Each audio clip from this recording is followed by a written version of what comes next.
back to my channel, channelnya mahasiswa. Di video kali ini aku akan jelasin tentang S2 Ilmu Ekonomi dari S1 yang non-linear.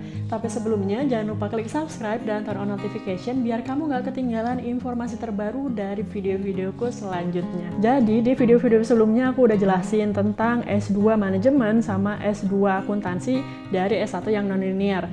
Kayaknya ada yang kurang deh kalau misalnya kita nggak bahas S2 Ilmu Ekonomi. Karena itu di video kali ini aku akan bahas tentang S2 Ilmu Ekonomi di kampus-kampus Indonesia. Di sini aku udah dapat informasi dari 6 kampus berbeda yang menyediakan program S2 Ilmu Ekonomi. Kita mulai bahas satu persatu dari UI atau Universitas Indonesia. Untuk UI ini di sini nggak ada keterangan, jadi cuma keterangannya S1 yang artinya berarti dari semua jurusan asalkan kamu lolos SIMAK UI. Jadi kalau di UI, kalau misalnya mau kuliah S2 itu ada program seleksi namanya SIMAK UI. Kalau misalnya kamu lolos program seleksi ini, akan ada kedua kemungkinan, yaitu kamu bisa langsung kuliah, atau kalau enggak kamu harus ikut matrikulasi dulu. Biasanya nih kalau S1-nya dari background yang nggak linear, itu harus mengikuti matrikulasi.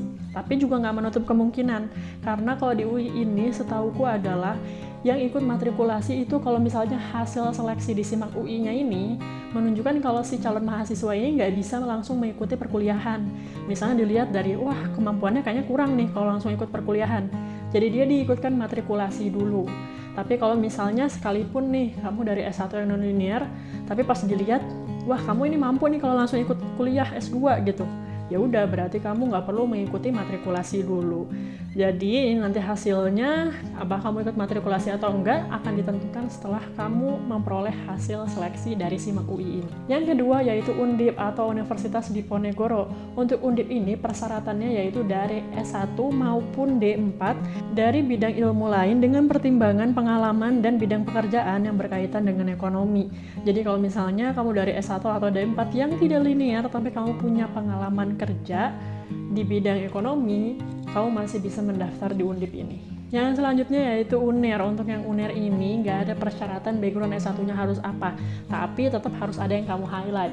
Yang pertama, kalau kamu dari S1 yang backgroundnya non-ekonomi, kamu harus mengikuti matrikulasi dulu. Yang kedua, kalau kamu lulusan dari S1-nya ekonomi, tapi lulusnya itu lebih dari 2 tahun yang lalu. Misalnya kamu lulus 3 tahun yang lalu, atau 5 tahun yang lalu, atau 10 tahun yang lalu, dan kamu mau lanjut kuliah di UNER, kamu tetap harus mengikuti matrikulasi. Menurutku kayaknya kalau misalnya udah terlalu lama nggak kuliah S1, kayaknya bakal lupa sama pelajarannya. Jadi diikutkan matrikulasi biar mengulas pelajaran atau dasar-dasar bidang ekonominya. Yang selanjutnya dari UGM. Untuk UGM ini bisa dari S1 yang linear maupun enggak. Tapi untuk S1 yang non-linear atau alih bidang, ini harus mengikuti matrikulasi selama 1 semester atau 6 bulan dulu sebelum mengikuti perkuliahan S2 bareng sama mahasiswa lainnya. Yang selanjutnya yaitu UI atau Universitas Islam Indonesia. Kalau yang ini yaitu S2-nya bisa dari background S1 apapun.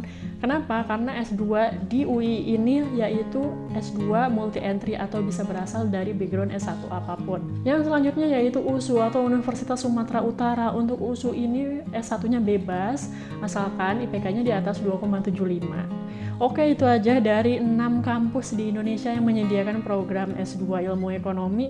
Mungkin kamu tertarik dari salah satunya, atau mungkin kamu tertarik dan kamu udah punya rencana nih mau lanjut S2 di kampus lain yang gak aku sebutin di daftar 6 kampus sebelumnya ini. Nggak apa-apa, kamu bisa tanya di kolom komentar, atau mungkin kamu bisa langsung hubungi CP dari program Pascasarjana Ilmu Ekonominya untuk dapat informasi yang kredibel dan up to date. Oke, segitu aja. Terima kasih sudah menonton video ini sampai akhir. Jangan lupa klik subscribe dan turn on notification. Sampai jumpa di video selanjutnya. Terima kasih.